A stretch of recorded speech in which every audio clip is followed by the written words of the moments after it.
Okay, so anytime I see Connie in an episode anymore, my immediate thought is, please let there be Stavoni. It's probably Stavoni. But, I'm used to that not happening, so I got so excited as this episode built, and Stavoni happened. Hooray! Which sounds like a shipping thing off Tumblr. It's saying, hey, Korosami finally happened. But no, this is literally they became one person. Literally. Yeah, not in an emotional, to become one kind of way. It just literally became one human being. Semi-human being. Like 3/4 human. Yeah. Also, they have continued this thing where they've confirmed that Greg didn't spend all the money in Empire City. He's still swimming in cash, but he's just living his life anyway. Yeah. He's still living his regular life. He's just bought a shitty-looking vintage car. That's one of the things I wrote down is 4 episodes in, Greg still has money. This is somehow one of the most shocking things to happen in the series. Well, I like it. I'm so happy they've said the status quo, where Greg is still living his life. He just happens to have a crap ton of money now. Like the bit later where Kevin peels off, he's like, wait, you didn't pay for that. Who cares? I'm rich. So this is Beach City Drift. In this episode, Kevin, of all people, shows up again in a car and mocks Steven and Connie for reasons? And, mocks everyone, honestly, because that's what he does. He's an asshole. Greg tries to tell Steven not to be so angry about him, but he can't, and eventually Steven and Connie decide to fuse and race him. Kevin keeps mocking them, and is generally just being an asshole while racing. Pronunciation, what is that? While racing, and it really gets to them, eventually causing them to, for lack of a better word, to metaphor. Metaphor happens! So because of that, they stop the car and defuse. Connie talks to Steven and convinces him that he's not worth being so angry about. Instead, they decide to fuse and race for themselves. Stavoni enjoys the rest of the race and acts like the cooler person despite losing, and then they drive away. And that's the episode, essentially. Basically. A lot of it is how to deal with assholes. Yeah, basically. So, this has, before we continue, this has nothing to do with the episode, but it's something I found right before I watched it, that I found was kind of interesting, is that, apparently the 4 episodes going from Hit the Diamond to Mr. Greg all got the literal exact same rating. Okay. That's random, but okay. It's just weird, because it's just the exact same number all the way. That is quite strange to me. Yeah. So, I forgot who Kevin was for about a minute when he first appeared. It's like, oh, he's that asshole. And then we get a brief of the totally unsubtle consent discussion. And yeah, basically, and then Stevoni. I spent like 3 minutes before this point going, Stevoni. Oh. So happy. So, there's something I have to get out of the way about this episode. So I should probably state right now that I think this is a very good episode. It is a very good episode, and I like some of the things it does very well. And we'll get into that, but oh boy. Let me just say, unequivocally, and maybe borderline regardless of the context of what happens in this episode, I would never, ever, ever have done this episode. Personally. Literally ever. This is something I've stated over and over again, and something I truly believe in, is that these should never, ever try to do a sequel to Alone Together. Literally ever. There's just no point to it. And all it really does is make it abundantly clear that nothing will top it. And especially nothing trying to do something similar to it will ever top it. You can't. I am convinced you actually can't. That was just an absolutely perfectly done episode, and you can't just recreate it, even if you try something different. Yeah, this one definitely doesn't measure up to Alone Together, and I don't think it's quite close enough to be trying to repeat it, but there's definitely enough. Bringing back a character from it that was literally only in that episode doesn't really help. Yeah, for similar reasons that are based on what happened. Like, it's just such a perfect thing that you can't replicate it. No. Still a pretty good episode, though. Still pretty fun. Basically. I think, but the one thing that actually did annoy me about it, though, was the one that tried the most to be like that episode, when it becomes all weird and metaphor-y. But, I'm not sure I got it, is kind of the problem. Maybe that's me, but it really felt like they were trying to do the same thing, but didn't understand why it was so effective. Yeah, I have literally no idea what happened at that moment when they saw Kevin's head fly at them. Because at first I thought Stevonnie was manifesting some weird powers, and then I was like, what the fuck is Kevin? Is Kevin not human? And then they just, what? No, I never thought of it that way. I just thought they are metaphoring. What entirely happened in their head. Well, so much weird shit happens in this show, you can forgive me for assuming for a minute that Kevin possibly has some magic powers. Fair enough. So, yeah, that was a weird moment. Yes, it was.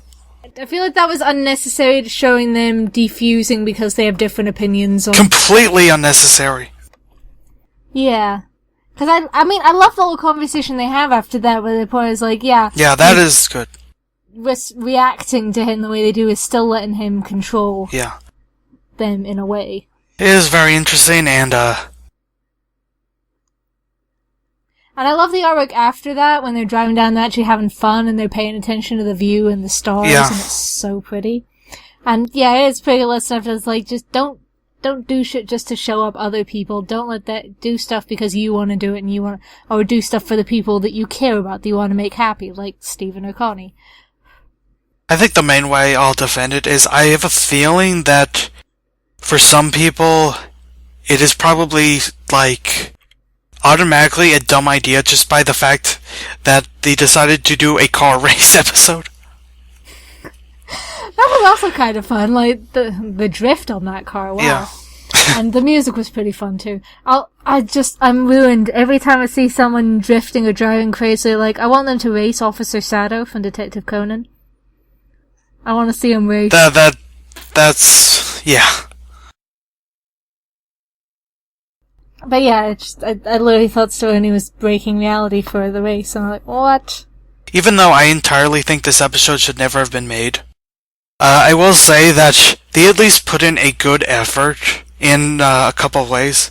First of all, I actually think the idea of having it be like a sort of car race is not the worst idea, because, like, part of the metaphor of Alone Together in the first place was to have sort of an adolescent sort of feel to it. So driving a car and and doing ridiculous things while driving a car is not too far off. And also, maybe because it wasn't too long ago where we watched Utena, so I can believably go with ridiculous car metaphors a bit. Oh god, yeah. Speaking of ridiculous car metaphors, like not long after we finished Utena, I watched the movie, and it was good, but what the fuck? That's what I know about it. Yeah, it was cute. So it's like, second place isn't bad for my first time ever driving. Yeah. We're like, yeah, wow, the drift they managed while driving for the first ever time. That's pretty. Wow. It is quite impressive. Like, honestly, one of the things I kind of wonder about Stevonnie is that, like, I mean, we got the sense that, for whatever reason, that in Alone Together, that everyone finds Stevonnie to be impossible to look away from, basically. So one of the things I kind of wonder is that, considering how gem fusions are supposed to, like, enhance, like, the sort of power of, like, gems, so I wonder if by having a human fusion, like, they're somehow just better at more normal human things because they're fused humans. Maybe. That would be really cute if that's what's going on. It's just they're better at human things like driving and being attractive, I guess. Yes. It kind of makes me wonder about that. But the main thing that I actually really liked about this episode, actually going back to the beginning, the thing I really, really enjoyed, like, because of all that happened in Alone Together, I think many people's assumption is that Connie would be much more angry at Kevin, but I like that Steven was the one who was really angry at him. That I find really interesting. Yeah, Steven's the one who gets really who gets a lot more aggressive about Kevin, like, getting into their space. And especially because it's Steven, and how rare it is he becomes genuinely angry. Yeah. I mean, he is an innocent baby. It's like, it's possible that Connie, being a girl, is already more experienced with dealing with people ignoring that's you one when you idea. say no. Whereas Steven isn't, so it makes him so much angrier when he experiences it. You know. That is one of the main ideas I thought might be going on. But I do just think it really interesting that Steven was just legitimately pissed and just giving no leeway or respect to Kevin at all. Like, no chances. Does not deserve any. He's so angry. Like, he's taken Peridot into his home, but Kevin's an asshole. He's the kind of asshole who makes up a tragic story about a dying brother in a mill race just to be a jackass. Like, he started telling this story and I'm like, yeah, he doesn't really have this tragic backstory. He's just making it up to be a jackass. And lo and behold. Yep. It is just not something you would immediately expect. Which I just find really cool. Also, I just want to shout out again that I love Jenny, because the bit where they're having their wee conversation, the car stopped for a while, and the other teenagers are down at the bottom of the mountain, like, the car's not moving. Jenny's the one who's like, I'm gonna go see if they're okay. I had a moment of extreme love for Jenny there. Also, along with that, I do really like when they stop and have to talk about this. And I like this. I like how they brought up how seriously bad it was that they fused because of the Kevin. Yeah, they didn't fuse for them, they fused for that guy. Yeah, that's also really interesting. Connie's great moment of, he's the reason we fused, and Steven's face like, oh. And so he was like, oh, what have I done, almost. See, I feel like that would have been enough to account for their defusing, not the weird floating head thing, just Connie coming to a realization that Steven hasn't yet, and that conflict between them making them fall out of Stevonnie. Yeah. Because they're not in sync anymore. And they have to talk it out separately before they can refuse. Yeah, basically, that would work better instead of whatever they tried to do. Be careful when making sequel episodes. Especially to one of the best episodes made so far. Yeah, exactly. And a double, especially when the episode you're trying to make a sequel of is different from every other episode. And again, not a bad episode. I'm very happy to see Stevonnie again, but definitely not on par with Alone Together. Definitely not. Well, of course I'm gonna say that, because Alone Together is my literal favorite episode of television. You are obsessed with Alone Together. Yes, and deservedly so. There were some other minor moments that were kind of fun. I did like at the beginning, like, Steven's just pretending to drive a car. I'm like, what are you doing, Steven? That's so cute. Yeah. I love the part where Greg is angry at him for saying that Kevin's a creep. And Steven's just like, that's 5 letters. Because he said he hated him, it was a 4-letter word. Yeah, I know. Like, oh. And just Greg is so chill the entire time. That's like, how they're so excited about getting a tape deck. It's like, yeah, to be fair, you have to buy a vintage car to get a tape deck these days. There's such a weird mix of technology in Beach City. Like, there's tablets and, aliens. Yeah. And then Sadie has VHS tapes and Greg has all these cassettes. Yeah, I think it's probably just like a reflection of what the series tries to do in terms of, like, its influences. Like, I mean, it is a series made now by people who grew up in, like, the 80s and 90s, so. True. I think that's just the sort of thing they put in because. They want to remind people that they still exist, damn it. VHS tapes existed. Know what they are. I love when they decide to Stevani, and then like Connie's like, I smell what you're stepping in, and Steven's just like, ew, while still smiling. Just such a weird joke. Oh, they're such cuties. Yeah. I like the moment when Ronaldo is like so impressed when Stevani comes out, but instead of being impressed by the only human fusion ever, he's impressed by the car! Of course! Again, no one else is even batting an eye at Steven and Connie becoming one person. They're just so used to this shit. Yeah, either that or they are ignorant. I don't know. I don't know anymore. I've given up trying to figure out. Like, just go with it. As a side note, Ronaldo should literally only be used for quick side jokes like that instead of inexplicably getting his own episodes. Yeah, full episodes based on it. Again, I think he should be in the box with, like, Lars and Sadie in that they should have brief appearances only. Stop giving them whole episodes. Yeah. But he's very funny and it's just half a second of doing the shiny glasses thing. It's like, the Supremo. I do kind of appreciate just how much of a complete asshole Kevin is. Like, it is kind of funny, just how awful he is. It's the one where they're not even trying to give him depth. He's just an absolute asshole. The purest of assholes. It's you too, those two kids in a beautiful trench coat. That's a great line. I think it's kind of funny at the end when he's yelling, "You're obsessed with me! Remember, you're obsessed!" And, like, even the fade out just cuts him out before he's done talking. Yeah, that's awesome. Oh yeah, one last thing is, the part with Steven with the spaghetti, Greg with the spaghetti and the old car.